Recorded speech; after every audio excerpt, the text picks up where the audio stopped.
Hello everyone, Darko 2012 for Global Government News, and I'm reading an article titled Gordon Brown Promises Full Body Scanners at UK Airports. This is, of course, coming after the false flag terrorist attack of the Christmas Day underwear bomber, um, which has sparked the demand. Not even, not really a debate. They just go ahead and do it. That's how it works in the New World Order. They just carry out attacks against themselves, and then they say, well, "This is what we're gonna do." Just thought we'd tell you, but yeah, no debate. Just they're telling us what they're gonna do, and so their plan is to have these full body scanners, which they've been waiting to put in all, make them mandatory for all airports. They have them in some of the international airports right now, but not everywhere. The U.S. just made a big purchase for some.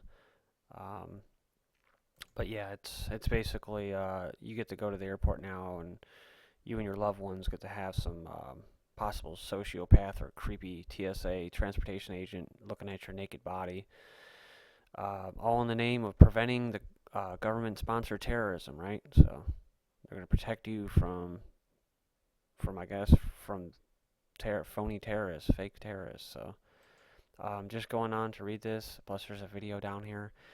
Prime Minister Gordon Brown has given the go-ahead for a full-body scanners to be introduced at Britain's airports. BAA, which runs 6 UK airports, said it would now install the machines, quote, as soon as it is practical, at Heathrow.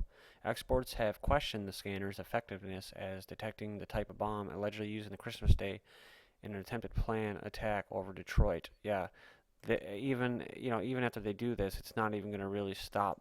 You know, the whole point of the false flag terrorist attack is so that they can bring in their solution, which is to take away more of your freedoms and monitor and surveil their slaves, better.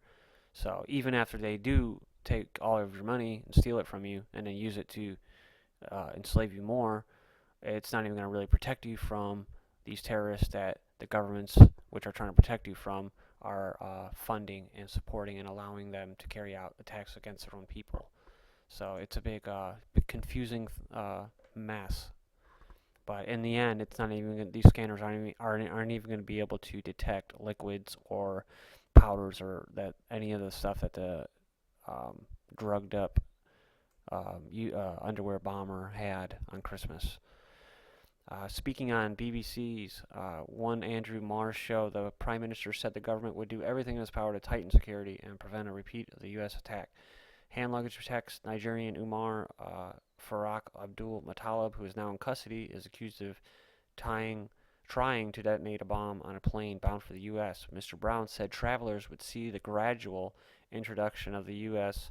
of the use of full-body scanners and hand luggage checks for traces of explosives. He added transit passengers as well as transfer passengers could undergo these checks. Currently, not everyone has passed through the full-body scanners already introduced at some of the major airports overseas, particularly if they are in transit from another country due to concerns about cost and time delays. A spokesman for BAA said, "It is our view that a combination of technology, intelligences, and passenger profiling will help build a more robust defense against the unpredictable and changing nature of the terrorist threat to aviation." Of course, what they're referring to is the behavior profiling as far as the United States and what they have set up over here in our little police state, Big Brother state, where they actually pay people to sit there and watch you uh, walk through the airport, and they eyeball you looking for any kind of subtleties or um, just monitoring your behavior. Anyone that looks, quote, suspicious. And he declined to give specific details about timing or comment on extending the use of scanners to other airports, costs, or potentials for passenger delays. So it has nothing to do with money. It's because people don't want it. They don't want to have that invasive equipment just to go travel. So strip search. The government's move has been largely welcomed by the Liberal Democrats. Yes, we want to be enslaved even more. But Home Affairs spokesman Chris Hunn did say that the scanners could have been rolled out sooner, as they've been kept in a storage since being trialed. Yeah, see, so that's what I was saying. They've been waiting to put these things out, people. They just need a reason, right? And that's why they carry out attacks. That's why the government allows or funds indirectly these terrorist attacks against their own people. So because they know that they don't want it, and they just put it aside until the time is right, and then they roll it out after the fake terrorist attack, just as they did. The new U.S. security directives will come into effect on Monday. Philip Baum, editor of Aviation Security International, said scanners were not the only solution, and profiling passengers was in fact the best way to prevent terrorist attacks. We've got to face the facts that you can build a bomb in the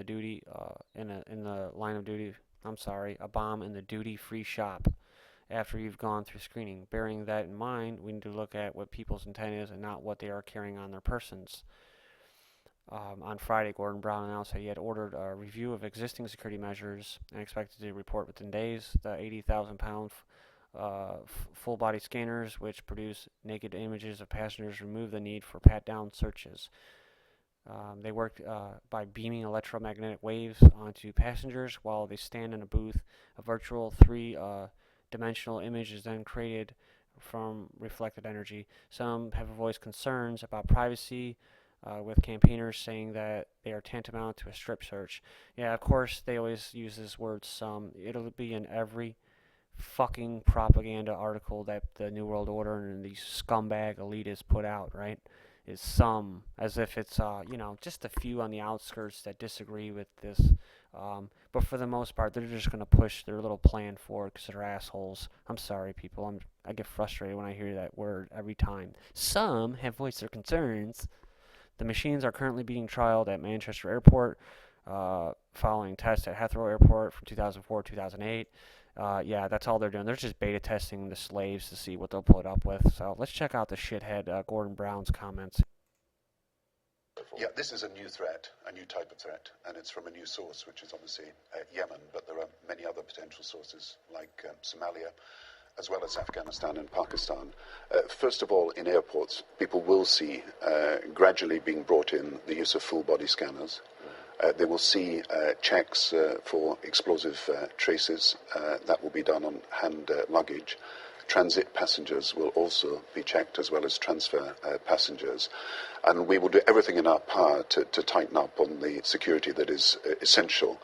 We've recognized that there are new forms of weapon that are being used by Al-Qaeda, so we've got to respond accordingly. Is this simply going to mean endless delays for people at airports? Already it takes a very long time to I get hope through an not. airport. I hope not. I hope we'll find a way of doing this in a more sophisticated way. It will be introduced gradually. The scanners are already being ordered by British Airports Authority.